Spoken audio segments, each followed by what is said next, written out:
Good evening, live from New Delhi. You're watching DD India Newshour, India's voice to the world. I'm Shubhendu Ghosh, coming up in the next hour. Prime Minister Narendra Modi asserts time has come to eliminate remaining strongholds of terrorism, says terrorists will face punishment beyond their imagination. Defence Minister Rajnath Singh chairs all-party meet on Pahalgam attack. Home Minister Amit Shah present in the meeting. India's Foreign Secretary Vikram Misri briefs ambassadors, high commissioners of various countries on Pahalgam terror attack.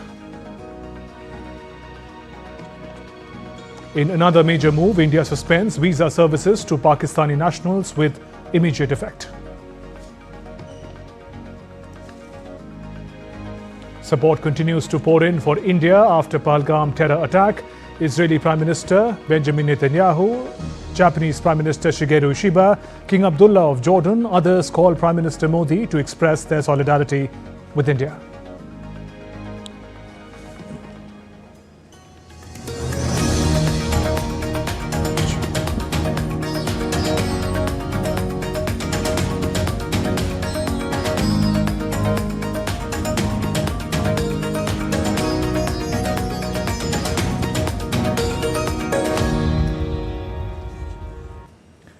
Sending a stern message, Prime Minister Narendra Modi has vowed that India will track and punish every terrorist and their backers. In his first public address after the Pahalgam terror attack, Prime Minister Modi said those behind the attack and those part of the conspiracy will be punished beyond imagination. Here's more. India will identify, track and punish every terrorist and their backers. India will identify, track down and punish every terrorist, their handlers and their backers.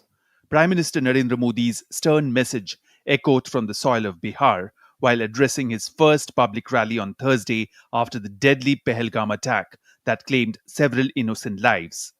The PM further added that India's spirit will never be broken by terrorism and such acts of terror will not go unpunished. We will pursue them to the ends of the earth. India's spirit will never be broken by terrorism. Terrorism will not go unpunished. Every effort will be made to ensure that justice is done. The entire nation is firm in this resolve. Everyone who believes in humanity is with us. I thank the people of various countries and their leaders who have stood with us in these times. Expressing deep sorrow, PM Modi remarked that the entire nation is distressed and stands in solidarity with the grieving families and assured that every effort is being made by the government to ensure the speedy recovery of those undergoing treatment. Meanwhile, Home Minister Amit Shah and External Affairs Minister Dr. S. Jaishankar called on President Draupadi Murmu at Rashtrapati Bhavan to brief her about the terrorist attack in Jammu and Kashmir's Pahalgam. Also, the Indian Army Chief General Upendra Dwivedi is expected to visit Srinagar on Friday to review the security situation, while the Ministry of External Affairs briefed selected envoys of G20 countries, including China and Canada, on the Pahalgam terror attack. Aishi Bhatnagar's report for DD India. Meanwhile, in a series of sweeping measures following the Pahalgam terror attack, Indian government has announced a range of diplomatic, security and cross-border policy actions. These actions come in continuation of the Cabinet Committee on Security Directives. Here's a breakdown of the latest developments. India has suspended all visa services for Pakistani nationals with immediate effect. All valid Indian visas issued to Pakistani citizens now stand revoked, effective from April 27, 2025. Medical visas already issued will remain valid only until April 29th. Pakistani nationals in India have been asked to leave before their revised visa expiry dates. All SARC visa exemptions for Pakistani citizens have been revoked. India has also decided to keep the Indus Water Treaty in abeyance until Pakistan permanently ceases its support for cross border terrorism. Indian nationals are strongly advised to avoid travel to Pakistan. Those currently in Pakistan have been urged to return to India at the earliest. The integrated check post at Atari has been shut down. Military advisors at the Pakistan High Commission have been declared persona non grata. Additionally, staff at the Indian High Commission in Islamabad will be cut from 55 to 30. India's border security force will scale down the ceremonial retreats at Atari, Hussainiwala, and Sarki in Punjab as part of the broader diplomatic response. And the centre has convened an all-party meeting today in the aftermath of the Pahalgam terror attack held at the Parliament House complex. The meeting was chaired by Defence Minister Rajnath Singh, while Union Home Minister Amit Shah briefed opposition leaders on the prevailing security situation. A 2-minute silence was also observed to honour the innocent lives lost in the attack. Leaders from several parties, including the Congress, Samajwadi Party, Aam Aadmi Party, DMK, BJD, NCP, Shiv Sena, TMC, TDP, RJD and YSR Congress were present in the meeting. Union Minister of Parliamentary Affairs Kiran Rijiju said the government emphasised its policy of zero tolerance towards terrorism. He also said all parties expressed solidarity with the government's actions and affirmed their support in combating terrorism.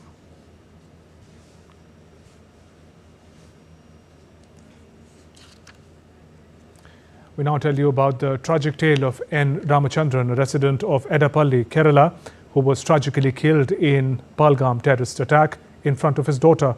The next report tells us more about how tragic death left his family and the acquaintances devastated.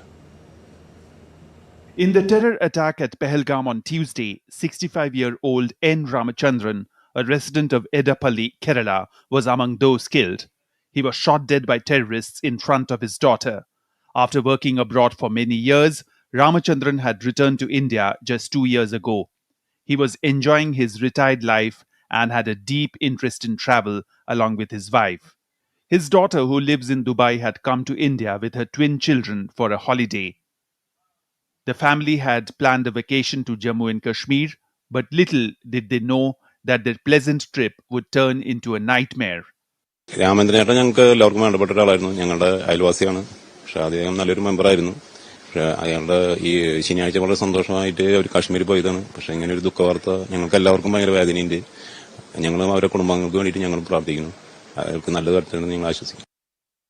The tragic death of N. Ramachandran has left his family and acquaintances devastated. According to family members, he was very excited to spend time in Pahalgam with his loved ones. While his wife and other family members survived the attack, they are in deep shock and mourning. Bureau Report, DD India.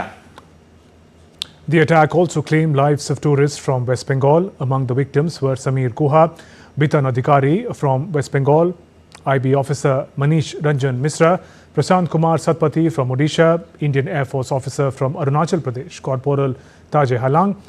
Families have been torn apart. That's what terrorism does to a nation. Sameer Guha from West Bengal came to Kashmir to spend a few peaceful days with his wife and daughter.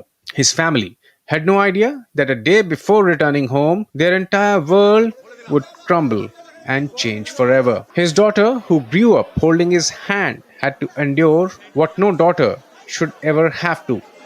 Watch the father who had promised the world to her being killed in cold blood. The childhood memories of laughter and happiness are now forever blanketed by his gruesome killing. Sameer's death has left a void that will never be filled. Also from West Bengal, Manish Ranjan Mishra was an officer in the Intelligence Bureau. Posted in Hyderabad, he had taken a short trip to Pahalgam to soak in the serene, soothing environs and take a breather from his hectic schedules. Now he is no more, and has left a family whose world has stopped in a moment. In Jhalda, West Bengal, his family is inconsolable. His home, once filled with his laughter and purpose, now only echoes death, agony, and misery. From a humble background, Prashant Kumar Satpathy from Odisha saved for months altogether to give his wife and their little boy a first real vacation. He was killed in front of his wife and son. The family chose Kashmir with its perfect settings to make it the most memorable holiday. Instead, it has now become a nightmare that may never leave them. The little boy now asks where his father went, and no one has any words that can give a complete answer. Corporal Tage Hailang had only started his new life with his wife. He was young and serving his country with pride. The terrorists stopped them, asked him his religion, and then shot him in front of the woman he had just promised to be forever with. Tage's family in Arunachal Pradesh is also left with just memories and utter anguish and torment. Bitan Adhikari had built a life in Florida, USA, but India was always home for him. He came back with his wife and their little son Hirdan to show them where his heart actually belonged. They planned to return to the US on April 24th, and 2 days before boarding the flight, his life and all the happiness of his family was brutally cut short. His wife and the little boy now stare at a life without him. His 3-year-old son may be too young to understand death, but is actually old enough to feel the absence of his father.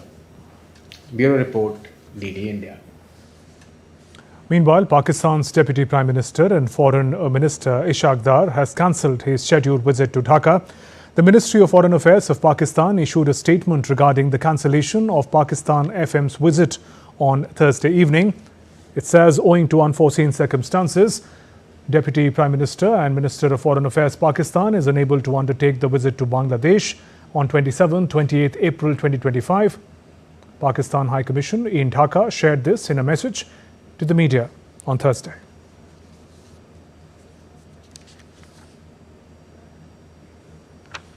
And still to come on DD India Newshour.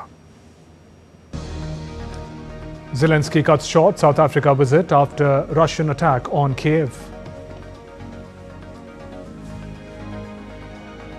Israel comes to standstill as sirens blare to mark Holocaust Remembrance Day.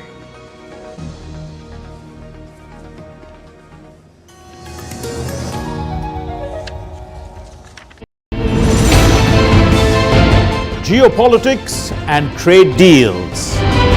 Economic challenges amid development. Hard work and the path to prosperity. It's the economy always. Between walkers, money is what money does and says.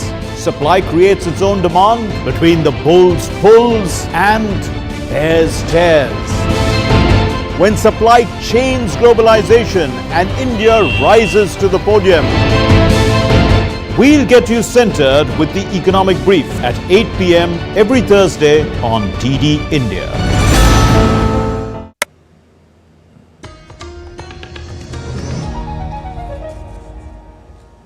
Welcome back. You're watching DD India Newshour. I'm Shubhendu Ghosh. Some news from around the world. Ukrainian President Volodymyr Zelensky cut short his diplomatic visit to South Africa following a Russian missile strike on Kiev on Thursday.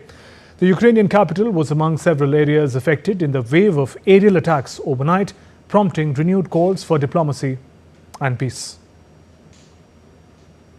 Ukrainian President Volodymyr Zelensky cut short his visit to South Africa on Thursday after a missile and drone barrage impacted several regions of Ukraine, including Kiev, where at least 8 people were reportedly killed.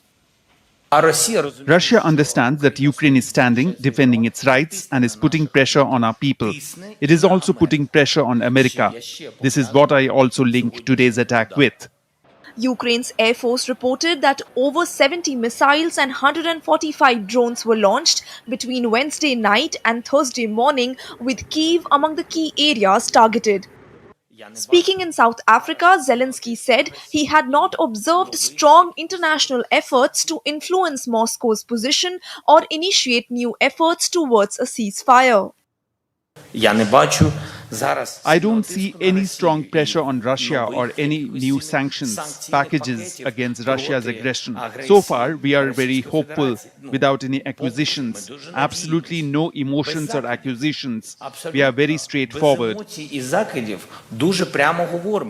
Meanwhile, US President Donald Trump issued a new statement on Thursday criticizing the recent escalation. Trump wrote on social media, "I am not happy with the Russian strikes on Kyiv, not necessary and very bad timing." During Zelensky's short visit, South African President Cyril Ramaphosa underscored the importance of dialogue, saying diplomacy remains the only sustainable path to ending this conflict.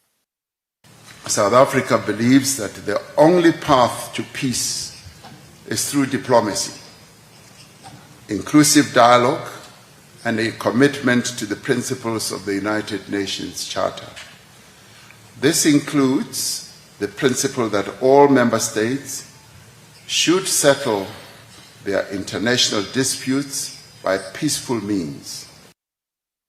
As leaders call for calm and negotiations, the situation in Ukraine continues to evolve, highlighting the urgent need for international cooperation in pursuit of peace. Bureau Report, DD India. The White House said on Wednesday that fines on Apple and Meta platforms by European Union were a novel form of economic extortion and that United States will not tolerate it. Apple was fined 500 million euros on Wednesday, Meta 200 million euros, as EU antitrust regulators handed out the first sanctions under landmark legislation aimed at curbing the power of the big tech. The fines were seen as development that could stoke tensions between EU and the US, who have warned to levy tariffs against countries that penalize American companies. The fines follow a year-long investigation by European Commission, EU executive into whether the companies comply with the DMA that seeks to allow smaller rivals into markets dominated by the biggest companies. The European Commission has fined two US tech giants hundreds of millions for violating one of EU's key laws. The Commission had investigated Apple and Meta for years and is now moving on with a process that has huge economic but also a lot of political impact. Lars Holter, SBDW, joins me from Berlin. Lars, what can you tell us about these fines? Thanks for having me. Well, they're not exactly impressive fines, even by European standards, and they're not even close to what the future might bring. But let's start with some numbers here. Apple has been fined 500 million euros, and Meta, that's the company behind Facebook, Instagram, and WhatsApp, has been fined 200 million euros. All that for repeatedly violating the EU's Digital Markets Act, which regulates a large online platforms operating in the bloc here. Now, while these fines can still be contested in court, let's look at what happened in either case here. Apple has been fined for preventing app makers from pointing users to cheaper options outside its own app store. And Meta has been fined because it forced Facebook and Instagram users to choose between opening up their data to whatever Meta wants to really do with it and to seeing ads, or paying to avoid all that. Maybe as a bit of background, I should explain the idea of the Digital Markets Act. It's been on the books for a couple of years now, and it's essentially a set of do's and don'ts designed to give consumers and businesses more choice and prevent these so-called big tech gatekeepers from cornering digital markets. The idea being that a handful of companies should not dominate the online marketplace to a point where smaller companies can't even enter to compete. And last, these fines come at a time when trade relations between the US and EU are tense. How will this impact politically? I'm afraid this will not please Donald Trump after the whole tariffs game that we've all been witnessing over the past few weeks. This is an escalation in a very different way. The EU not letting US companies get away with unfair business practices any longer. However, it's interesting to note that this comes at a time when some of these tech companies are also looked at in Washington. including most recently Meta, where the Trump administration is looking into forcing Facebook to divest from WhatsApp and or Instagram. So the near unlimited powers these companies have in the online marketplace are apparent to Washington as well. Anyway, the EU has long been thinking about when to get serious about fining companies, and they've waited until most of the tariff spat got out of the way. Brussels was unsure about the timing because when it comes to making a deal with Trump over trade, the EU wants to make sure that the Digital Markets Act is not part of any deal, is not subject to haggling. This law is important to the Commission, and they're making their position clear on how the online business game is supposed to be played in the EU by companies from here as well as abroad. Lars, thank you for those updates. Moving on, French President Emmanuel Macron and Italian Prime Minister Giorgia Meloni were among the world leaders who called Prime Minister Modi to express condolences and solidarity with India after the Pahalgam terror attack.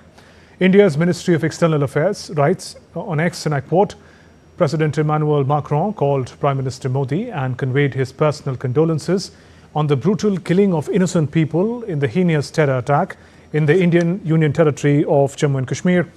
He strongly condemned the attack, expressed full support and solidarity with people of India, adding that this kind of barbarism is totally unacceptable. Prime Minister thanked him for his message, support, conveyed India's strong resolve to bring the perpetrators to justice. The MEA further writes, and I quote, Prime Minister Giorgia Meloni called Prime Minister Narendra Modi and strongly condemned the terrible terror attack on Indian soil. She conveyed her thoughts and prayers for the victims and wished a speedy recovery of those injured. She expressed full support of Italy in the fight against terrorism. PM Modi appreciated her call and the clear message of support against terrorism and those behind it. India and Italy will continue to work together, including in international platforms, to strengthen counter-terror efforts. Israel and Japanese Prime Ministers, King of Jordan, spoke to Prime Minister Narendra Modi, conveyed their deepest condolences at the loss of innocent lives. The leaders condemned the terror attack, reiterated their unflinching support for India's fight against terrorism. Leaders from across the globe have strongly condemned the terror attack in Jammu and Kashmir and reiterated their unflinching support for India. Israel's Prime Minister Benjamin Netanyahu spoke to Prime Minister Narendra Modi and expressed solidarity with the people of India. The spokesperson of External Affairs Ministry said on X, PM Benjamin Netanyahu of Israel called PM Narendra Modi and strongly condemned the terror attack on Indian soil. He expressed solidarity with the people of India and the families of the victims. PM Modi shared the barbaric nature of the cross-border terrorist attack and reiterated India's firm resolve to bring the perpetrators and their supporters to justice. Condemning the attack, King of Jordan Abdullah bin al-Hussein also dialed PM Modi and strongly condemned the terror attack. Spokesperson of External Affairs Ministry wrote, His Majesty Abdullah II of Jordan called PM Narendra Modi and strongly condemned the ghastly terror attack. He conveyed sincere condolences at the loss of innocent lives. He said that terrorism should be rejected in all its forms and manifestations, and there can be no justification. PM thanked His Majesty King Abdullah II for his message of solidarity and shared the sentiments of the people of India to take firm action against the perpetrators and those behind this heinous attack. Japan's Prime Minister Shigeru Ishiba also called Prime Minister Modi, saying terrorism cannot be justified. The Japanese PM said that we are united against terrorism. PM Shigeru Ishiba of Japan called PM Narendra Modi and expressed his deepest condolences at the loss of lives in the terror attack in the Indian Union Territory of Jammu and Kashmir. He said that terrorism cannot be justified. Both leaders emphasized that terrorism is a grave threat to humanity. Those who believe in democracy should stand united in the fight against terrorism. PM shared assessment of the cross-border terror attack and India's resolve to deal with it firmly and decisively. Ayushi Bhatnagar reporting for DD India. And DD India correspondent Jessica Taneja joins us from the newsroom. Jessica, New Delhi has been engaged in a flurry of diplomatic activities in the aftermath of the Pahalgam terror attack. What are you picking up? Well, yes, countries, heads of missions as well as various ambassadors were called in to the South Block today for a briefing by the Foreign Secretary about the terror attack in Pahalgam that took place on the 22nd of April. Very unfortunate series of events, and countries including the United States, United Kingdom, Israel, Russia, even China were called in and briefed about what has exactly unfolded in Kashmir, and also the current travel advisories that have been issued, putting them in the know-how of the entire situation when it comes to the current the events that we've seen unfolded in Kashmir in the recent past. So that meeting took place just about in the evening. We're given to understand about 40 ambassadors and heads of missions were briefed about this, including, of course, the P5, which were briefed first, and later on various other heads of missions and ambassadors were given to understand about the details of this terror attack. Apart from that, if you see the kind of initiatives and the measures that India has announced against Pakistan. Yesterday you heard from the Foreign Secretary the 4 important measures, which include the Indus water treaty now in abeyance, and of course the diplomatic staff that would now be cut down to 30, which includes recalling India would recall its attaches of air military as well as a navy that were present in the Indian High Commission in Islamabad, as well as expelling the ones here in the Pakistan High Commission in New Delhi. We're given to understand that India would continue to pursue to put this out in the world as to how the state-sponsored terrorism, cross-border terrorism has continued, and Pakistan has failed to act on that on multiple occasions. And this is part of India's coercive diplomacy, which we also saw in 2019 in the wake of the Pulwama attacks, where India had ensured that the world knows about Pakistan's role and its inability to tackle terror at home, which continues to foment trouble not just at the borders, but also in a thriving union territory of Jammu and Kashmir. So in that essence, it's continuing to build on that momentum, and even in the recent past, India would ensure that its heads of missions in various countries and its embassies in various countries also keep the foreign ministries of those countries informed about Pakistan's role in this in the entire situation and the terror attacks that we've seen, and how the current dispensation has not done much about it, and it still is controlled by the military to that effect. Jessica, thank you for those updates. Still to come on DD India Newshour. We talk about India's tough actions in the wake of terror attack in Jammu and Kashmir.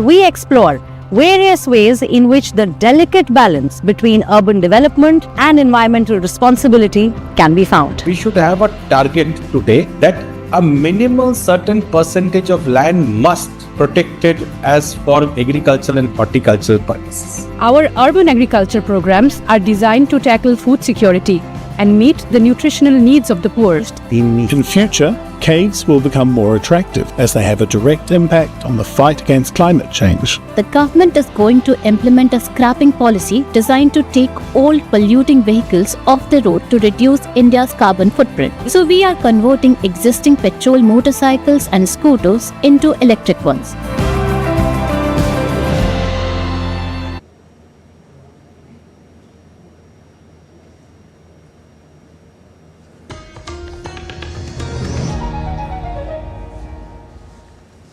Welcome back. You're watching DT India Newshour. I'm Shubhendu Ghosh. We return to our coverage of the Pahalgam terror attack. Joining me now are two eminent guests. Let me welcome retired Lieutenant General Satish Dua, former GOC 15 Corps Kashmir. Also joining me is Richard Rossoff, Senior Chair and Advisor, Center for Strategic and International Studies. And Richard is joining us from Washington, D.C. Warm welcome to both of you. Our military camp was attacked. I was the corps commander then. It was a military camp. And then, of course, we launched surgical strikes for the first time. We hit terrorists there across the border. When Pulwama was launched, attack was launched, it was CRPF Jawans, and we launched a precision airstrike at Balakot. But this time round, innocent tourists have been targeted. It is very clear that Pakistan is concerned with its diminishing relevance in the state of Kashmir, especially in the last 5 years, as Kashmir progresses towards development, calm and quiet, no violence, and hordes of tourists coming there, which are the source of livelihood. So they have actually taken a leaf out of Hamas's book. When Hamas attacked Israel on the music fest, they were innocent youngsters enjoying music festival at Nova and the kibbutzim all around. So they did it only to, they were feeling their Hamas issues being marginalized globally. They wanted to get back the global spotlight on it, and they did it. This is exactly what Pakistan has done. They have propped up this thing. We heard their Pakistan Army chief talk about this. They're talking about Hindu, Muslim, and we are very different, and how Muslims are, so that kind of rant, I won't like to talk about that. And there, at any covert operation, as a military man, I can tell you, any covert operation is cleared at highest levels because the repercussions could be dangerous. The response could be dangerous. And so the point that I'm trying to make here is that this attack was intentionally done. Hindus were segregated, Hindu males were killed, and the women were let off and said, go tell this to Modi. Not to the army, not to the police, go tell Modi. So, and the timing of the attack. The timing of the attack was when the US Vice President was in our country. Prime Minister Modi was in Saudi Arabia, and they wanted to grab the global spotlight. So that's why that makes this attack all the more heinous and dastardly. Right. General Dua, I'll come back to you for more. Let me go across to Mr. Richard Rosso. Mr. Rosso, can you give us a perspective, a sense of how the international community is processing what happened in Pahalgam? Yeah, I'll join my government, our people in the United States and leaders from around the world expressing our support and sympathy for India for what took place. I am far away in Washington, D.C., but from WhatsApp group with friends and what I've heard so far, this hits differently, as the general pointed out. This is not like attacks on military installations. This is striking the people a little bit differently, and I suspect that we know that there's a certain playbook you do after attacks happen. For those of us who've been working on this for many years, but then you reach the end of the playbook, and we don't know what exactly is going to be next. It's been a few years since India faced attack of this kind of significance, but fortunately, it has been all too common in India, as well as in the United States, Israel, and a lot of India's partner countries. So sympathy, support, also watching with bated breath to see what sort of things transpire and what happens next. So all eyes are certainly on the South Asia region this week. Right.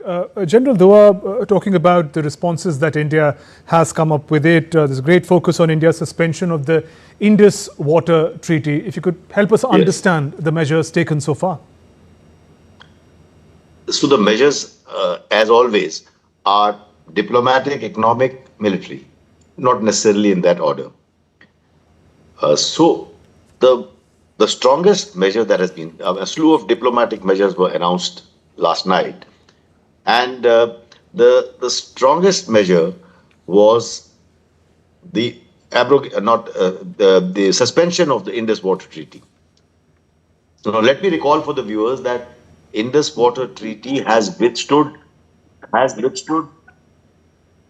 4 wars and countless such high-profile terror attacks. because that is something that India did not ever want to use water as a leverage, being an upper riparian state.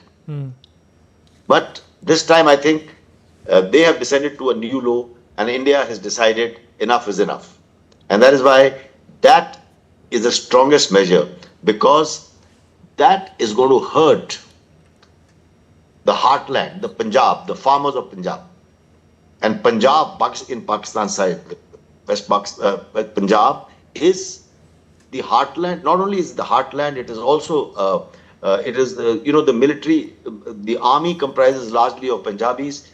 The government consists largely of Punjabis. So Punjabis call the shots there, and it is going to hurt them maximum. It is also going to be in an economic turmoil as Pakistan already is. This is going to add to their troubles. And one of their own think tanks statement or study reveals that if this sort of a thing happens, Punjab will turn into a desert. So I think the Indus water abrogation, you see, when we say that they have suspended the treaty, nothing, it does not stop sending, the water doesn't stop flowing tomorrow. Right. But they are putting them on notice. And from now onwards, all efforts will be made. And there are a lot of slew of measures that will already trouble them, because today now India is not duty bound to share meteorological and hydrographic data with them. When we open the gates and when we let the water in, or when we slow it down, we don't have to inform them in advance. We don't have to they allow their people to come and inspect the facilities as was being done hitherto. So this is going to be the strongest measure. There are other measures like sending out expelling the High Commission, the military advisors, toning down the diplomatic staff, ending the visas, telling all nationals to go back, and so on and so forth. So I think this, I will talk about the military response that will come later. Right. I will stop for now. Right. I'll come to that. Mr. Rosso, Prime Minister Modi was in the Indian state of Bihar today, and he was delivering an address in Hindi. Then he wanted to address the international community. He switched to English and he spoke about avenging the terror attack at any cost. How do you read that message? It's hard to read. Obviously, no leader is going to communicate directly what the plans are, but as I kind of indicated before, we know the playbook, the steps that India would typically take and Pakistan would take when you see an escalation of this crisis. But the last couple of times you had significant attacks, India initiated, first the surgical strikes, then you had airstrikes. So we know that India has more tools on the table they're willing to employ. And, frankly, the United States and other countries have been willing to accept that, kind of realizing India must take out terror camps, has the right and ability to do so. And hopefully that would, provide a lesson to Pakistan where they'd be less interested in, going to the table and supporting an attack in the future. That hasn't happened yet. So, we do expect there will be other more kinetic steps than the diplomatic steps that you've seen so far. But the Prime Minister isn't going to release that. I will say, around town this week, since we have the World Bank IMF meetings and there's a large Indian delegation, of course, the finance minister went back to India after the attacks. But, the business community, I think, so far is looking at this saying, we see tough talk, but they believe India also has a stake in stability. There's a lot of crises around the world, and India has found ways to take advantage, trying to attract investment. So hopefully it doesn't escalate beyond a point, because on the flip side of things, in terms of India's own domestic economy and job creation, India has a pretty unique moment right now to win a lot of global supply chain variation, and conflict certainly doesn't help that. So I suspect a kinetic response, but hopefully it'll be limited in some extent, and the other good things that are happening with India can be sustained. And also, Mr. Rosso, as cross-border linkages to the attack are investigated and revealed, do you see this leading to Pakistan getting further isolated for being accused of harboring terrorism, using terrorism as a state policy? Yeah, it's hard to isolate Pakistan further. We don't have a lot of global development assistance going to Pakistan anymore. If anything, India's other great neighbor to the east may look at this as an opportunity to perhaps engage Pakistan more fully.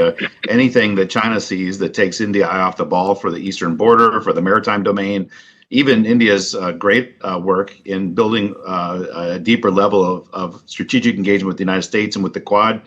These are things that China doesn't want. So if an attack like this takes India's eye off and they focus instead on militarizing the border and things like that, probably inherently good for China. So I don't think most of the world really can take much more additional steps to isolate Pakistan. That's been done and dusted, and it's fairly well entrenched. But maybe other states that are a little bit less choosy about who they partner with, like China, may choose to step up cooperation with Pakistan in a moment like this. Right. General Dua, you shared how you played a key role in the 2016 surgical strikes. What insights can you share with us about the complexity of the terror ecosystem across the border, and what options does India have that it could exercise this time? Well, Shubhendu, first about the terror ecosystem across the border. Now, across the line of control, the ISI, the intelligence wing of the Pakistan Army, actually creates a terror ecosystem. They have terrorist training camps. They are not very far from the LOC. And then there are launch pads from where infiltrators are launched inside, across the LOC, inside Indian territory. On that, they are much closer to the line of control. And at any one time, I mean, all these terrorist training camps have adequate terrorists. They just wait for the right opportune moment and try to push them across. ISI masterminds the planning of major operations. ISI masterminds the allocation of funds. And this is not one terror group. The two major ones are Jaish-e-Mohammed and Lashkar-e-Taiba, LET. But what they've done of late, and of course there is Hizbul Mujahideen, which has more indigenous content.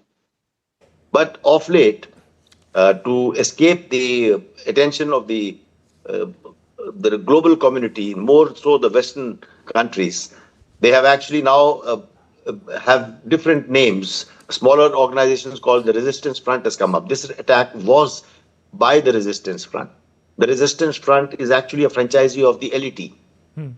And so similarly, there are other organizations which are fronts for other terrorist organizations. So the point I'm trying to make that this whole ecosystem is being sort of supported, controlled, planned. Everything has been done by the ISI.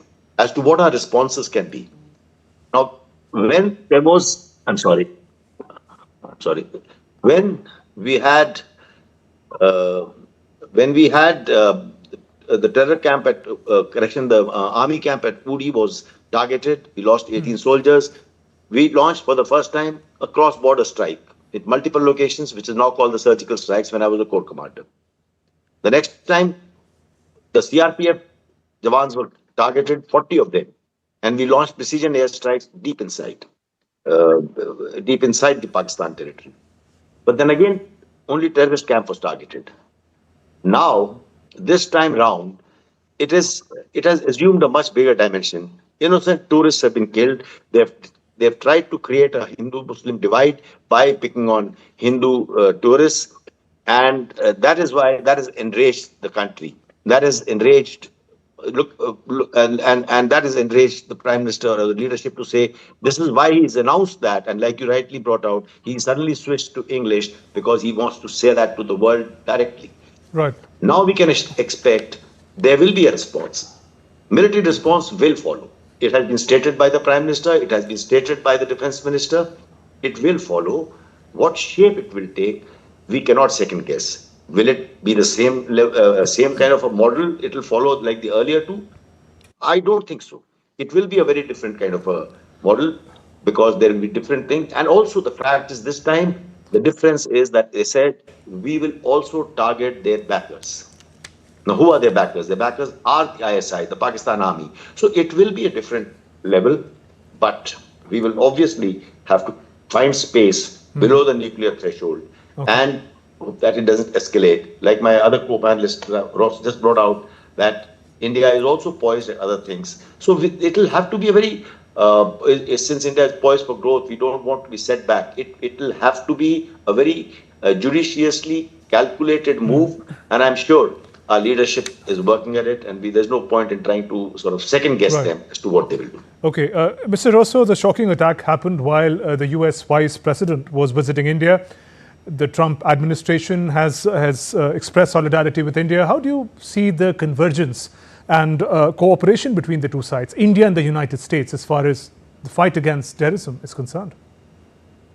Yeah, mostly it is an issue of convergence. A lot of the same groups globally threaten both of our interests. There are occasionally divergences, right? Some of the groups from Pakistan may target India specifically and aren't yet viewed as a significant threat to the U.S. homeland per se. But we do have common threats with a lot of groups, ISIS and Al Qaeda, that have targeted both countries. We have some differences. I think we take Bangladesh for instance, where the United States has typically been promoting and supporting democratic elections, whereas India has concerns that one of the two major parties has linkages to terror organizations and certainly is more lenient toward terrorism. So it's not like perfect congruence, but for the most part, we both share this concern.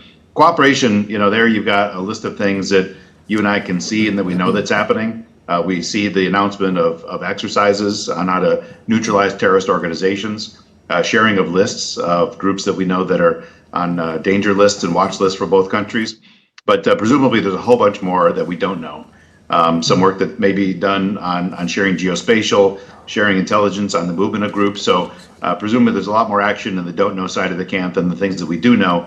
Because again, we both believe that these are, next to the rise of China and some other elements, it's one of the biggest shared threats that we have. And both attempts to neutralize and save each other's personnel, territory, very important work there that the two leaders have done across successive administrations on both sides. Right. And finally, General Dua, given that you've also served in Kashmir, a humanitarian aspect of what has happened in view of the attacks and the aftermath, what are the implications of for people of Jammu and Kashmir in particular? Allow me to say that we have to, I just talk about people of Jammu and Kashmir, but let me just talk about people of India. Yes. Because as the bodies have started going back yesterday and today, we see outpouring of grief at every place. We see in the media that we are only talking about the fact that the Hindus have been isolated, Hindus have been separated, and Hindus have been killed.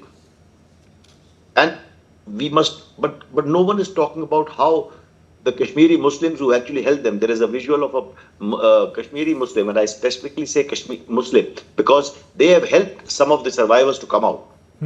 One of them, a Poniwala, tried to snatch the gun of a terrorist, a rifle of the terrorist, and he shot him. And he died. He gave up his life. So all I'm trying to say is in the human dimension, as the bodies go back home, we must take care.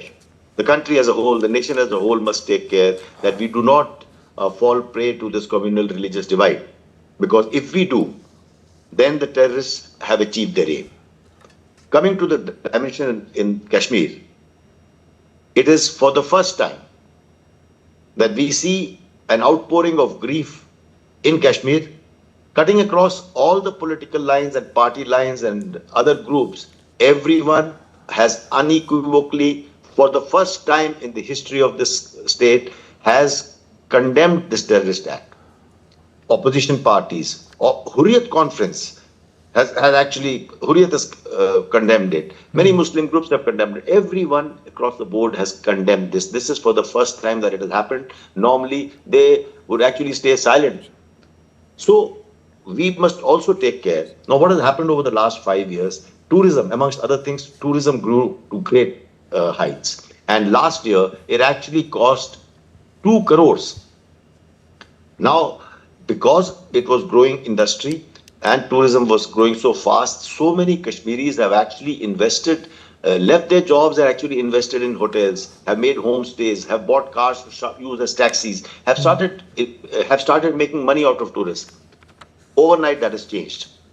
Everyone has gone back. No one is coming back again. There will be no tourism worth the name this summer. So they are going to take the hit. The poor people will take the hit. And I think it is for the state government, it is for the Indian central government to think about it. Let us not have poor innocent people suffer. they will have to find some ways to do it. Otherwise, poverty might breed alienation. And then we were proud to say that the youth are not joining the terrorist ranks. Let us not have youth getting pushed to that. I think that's another dimension that we must not only sort of take care of, but we must also build on it. For the first time, if Kashmiri people are speaking against terrorism, it is happening. It's a rare first. So we must also build on it and continue that momentum. Right. On that note, General Satish Dua, Mr. Richard Rosso, appreciate you joining us on the News Hour and sharing your perspective. Thank you. Moving on, Prime Minister Narendra Modi inaugurated India Steel 2025, the 6th edition of the biennial international exhibition and conference via video conferencing on Thursday. Calling steel a primary component in the growth of many sectors, Prime Minister Modi said government's policies for steel industry are playing a crucial role in making many other Indian industries globally competitive. The event brings together leading stakeholders from across the globe, steel value chains, to discuss the future trajectory of the sector with a sharp focus on growth, sustainability, resilience and innovation. Steel कितने ही sectors की growth का primary component है, इसलिए steel industry के लिए सरकार की नीतियां भारत की दूसरी कई इंडस्ट्रीज को ग्लोबली कॉम्पिटिटिव बनाने में अहम रोल अदा कर रही है। हमारा मैन्युफैक्चरिंग सेक्टर, कंस्ट्रक्शन, मशीनरी और ऑटोमोटिव सेक्टर, आज इन सबको भारतीय स्टील इंडस्ट्री से शक्ति मिल रही है। इस बार बजट में हमारी सरकार ने मेक इन इंडिया को गति देने के लिए नेशनल मैन्युफैक्चरिंग मिशन की भी घोषणा की है। ये मिशन स्मॉल, मीडियम और लार्ज सभी इंडस्ट्रीज के लिए है। नेशनल मैन्युफैक्चरिंग मिशन भी हमारी स्टील इंडस्ट्री के लिए नए अवसर खोलेगा। India's Health and Family Welfare Minister Jagat Prakash Nadda virtually launched the National Zero Measles Rubella Elimination Campaign 2025-26 on the first day of the World Immunization Week that began from Thursday 24th April, will continue till 30th of this month. This marks a significant step towards India's goal of eliminating measles and rubella by 2026. On the occasion, India's Health Minister released multi-language measles rubella IEC material for creating awareness in the communities. Addressing the occasion, the minister lauded the progress made by the country in eliminating measles and rubella, stating that 332 districts across the country have reported zero measles cases. 487 districts have reported zero rubella cases during January to March this year. देश के 332 districts हैं जहां zero measles के case report हुए हैं और उसी तरीके से जनवरी से मार्च तक में 487 डिस्ट्रिक्ट्स में ज़ीरो रूबेला केसेस रिपोर्ट हुए हैं। तो ये बहुत ही उत्साहवर्धक है। The World Bank praised Sri Lanka's economic performance in 2024 as the country exceeded expectations with a growth rate of 5%. The growth rate were driven by strong performances in industry and tourism. The bank acknowledged the country's efforts to stabilize its economy through critical policy and structural reforms.